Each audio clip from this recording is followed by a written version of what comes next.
Welcome back to another G.I. Joe Classified review. This time it is none other than the main man himself, General Hawk, or rather General Clayton Hawk Abernathy. I picked this guy up from the Big Bad Toy Store. This is how much I paid for him. Taking a look at the packaging, he comes in the box, which we now know is going to be discontinued, and we are returning to the plastic windowed packaging.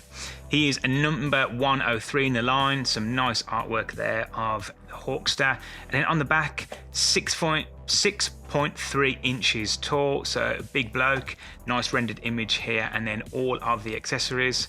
Not sure why they gave him 2 combat shotguns, a little bit weird.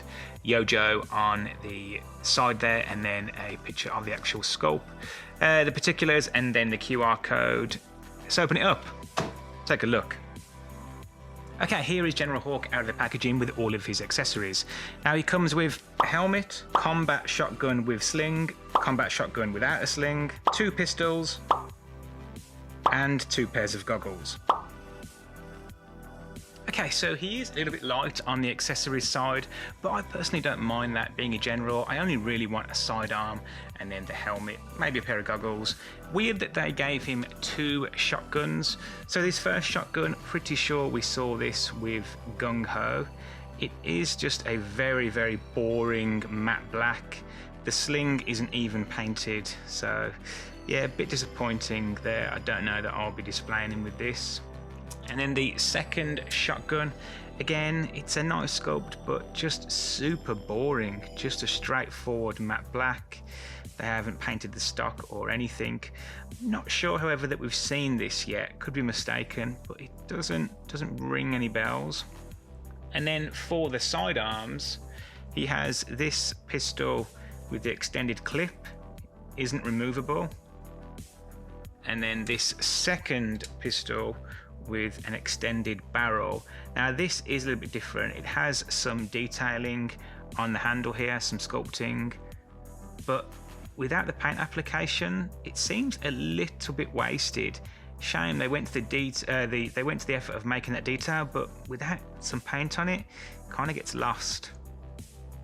And then also he has 2 pairs of goggles. The smaller is to stick over his eyes, and then the larger is to get on the helmet. The helmet is quite nice. It does have these dings in it, you can see here, and then the star nicely painted in gold at the front, and then some very, very lightly painted straps hanging down. And you can get the goggles quite snugly over. There we are. And then that does fit very comfortably onto his head. At first I thought, oh, it's actually a little bit big, but I actually don't mind that. Yeah, I think that has a nice look to it. So taking a closer look at the actual figure, there is a hell of a lot going on here, mainly with his jacket. So let's start there. If you take a look at this jacket, there is a lot of detail. He has his name badge there, Abernathy. He's got a pin on the right and on the left breast. He's got all of his honours underneath that, all nicely painted. Some zippers, and the zippers are done in this nice copper. On the right hand side here, he has Yojo on his badge, and then on the other side he has the American Stars and Stripes. And then the actual jacket itself, it's difficult to pick up on camera, but it does have, I don't know if this is deliberate or what, but in areas like underneath the arm, there's actually some light dry brushing, which makes it look more authentic. It gives it that nice rustic leather look to it. But then on the outside, it just disappears. There isn't any. Likewise, there's nothing on the back, but then on the right side, there is some here and underneath. So not really sure what's going on with the lack of consistency there. In terms of the collars, he has this nice padded sheepskin, and it is nicely painted. You can see here underneath the jacket he also has a grey shirt. The flesh tone for the chest is a little bit off. Well, it's actually really off. it almost looks like he's got a flesh-coloured t-shirt underneath this shirt, so that's a little bit of a shame. They should have just made that black or blue, so it would have been a t-shirt rather than flesh tone, because it really does stick out. Everything else though for this jacket is really well done. The only bugbear I have, and it's probably just my OCD, is in order to have him nicely displayed, you're gonna have to align the upper portion of the jacket with the lower piece because of the zipper. If you had him like that, for example, oh, my head would explode. He has to be like that. So again, that's just subscribing to my OCD, but it does limit the articulation for him, how it's going to be posed. In terms of the pants, he has these nice camo fatigued pants. I don't know if this is a reuse. If it is, happy with it, not an issue at all. And in the boots, probably a reuse. At this point, we've seen so many different pairs of boots, so you know, it's not really a problem. They are quite tall. The laces are very nicely done, very nicely sculpted. But the main thing here really is that head sculpt. Take a look at that. He has that sort of battle-hardened, mature look to him. He does look like a leader. He's really well captured. He has this tuft of grey at the front of his hair here, and a little bit more on the sides, so he does have that weathered kind of look to him. So I'm really pleased with him. There are a few bits and pieces which I don't think work. The big one being his holster. So this holster here, as I said, he comes with two different pistols. So this is for the smaller pistol. It fits in nicely and it does look good, but this second strap, it doesn't really do anything. And I guess it's because they've decided to include these cups for the butterfly joints. You can see here there's these loose cups. I can see what they've tried to do, because without it, it would have this unsightly gap between where the shoulder ends and the torso starts. So I can understand it, but if they just brought it down a touch more, then this strap could hang off it.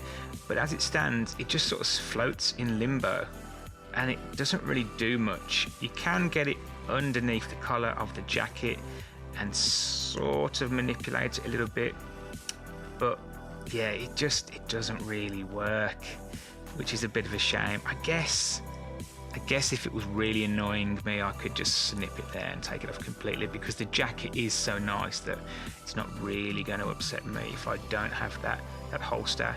So yeah, that's probably the only issue that I've come across so far. Everything else, very nicely done. He has this floating belt, or rather two belts down here.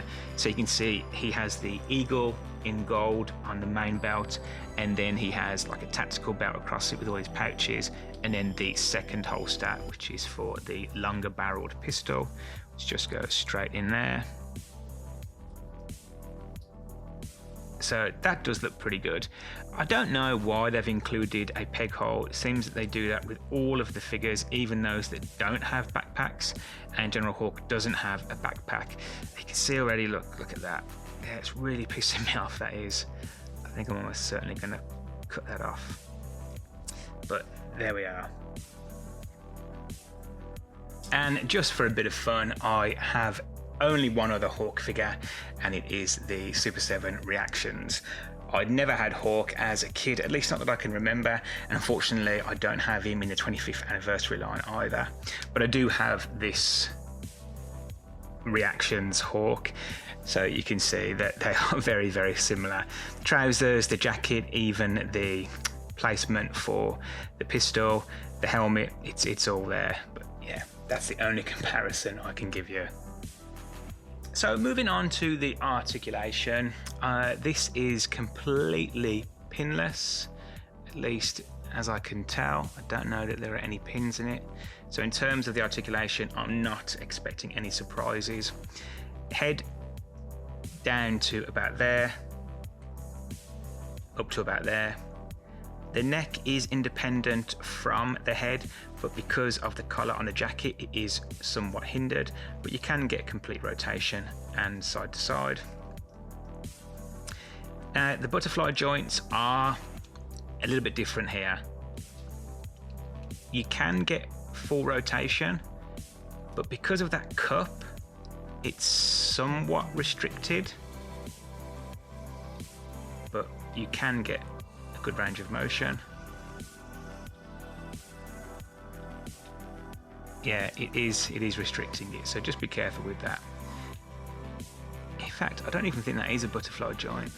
Not sure. Anyway, he does have a bicep swivel, and then stock standard double jointed elbow, full range of motion at the peg, including backwards and forwards for the wrist. He does have a higher cut here for the ab crunch, and you really can't do anything with it at all. I'm really not sure why they didn't just bring that down to here. Bit of a strange one, because as I said earlier, I don't like it if those zippers aren't aligned, but regardless, you can move him at that higher cut, and then lower, you're only going to get ab crunch to about there, and then back about there. Those rolled off hips do allow for a bit of motion, but not much, and that's mainly because of the belt. You can manipulate this down, but then he has another belt sculpted on underneath, and it is restricting it a little bit. And then in terms of the legs, he does have the drop down legs, thigh cut, double jointed knee. He has the cut at the boot, and then stock standard rocker and pivot at the ankle. So with the exception of the shoulders, the articulation isn't bad at all. Also, the torso is a little bit problematic. There we go. And one last thing is his arms just ever so slightly stick out. I'd much prefer them to be a little bit more neutral. I don't know if that's something I can do. It is going to be hindered here, but even that one, yeah, regardless, there he is.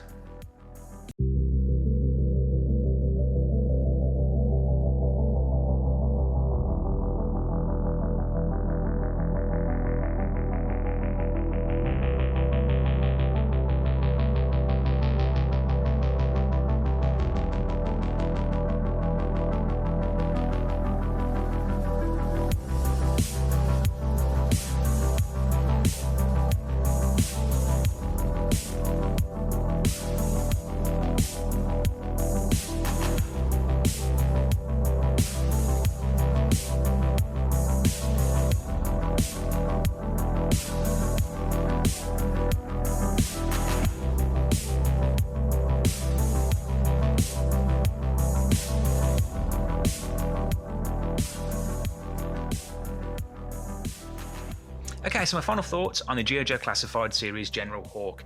Now, this is a top-notch figure. There is a lot to like here. I really like the attention to detail. That jacket alone is superb. The face sculpt is really well done. The inclusion of the grey in the hair, very nice. But I do feel that less would have been more. I would have much preferred to have lost the combat shotguns and had some additional hands, maybe some fisted or relaxed hands. Now, I know that Hasbro would actually have to sculpt those rather than just revisiting the well with guns they already have, but that's exactly what they did with Sergeant Slaughter. And let's face it, this is a leader, so I do feel that a couple of tactical pistols and some relaxed hands or fisted hands would have been absolutely perfect. But as we don't have those, it still is a very nice figure, and I can recommend it. Definitely one for the collection. So that about wraps up this review. I certainly hope that you have enjoyed it, and if you have, do please consider giving this video a like and subscribing. And until next time, take care.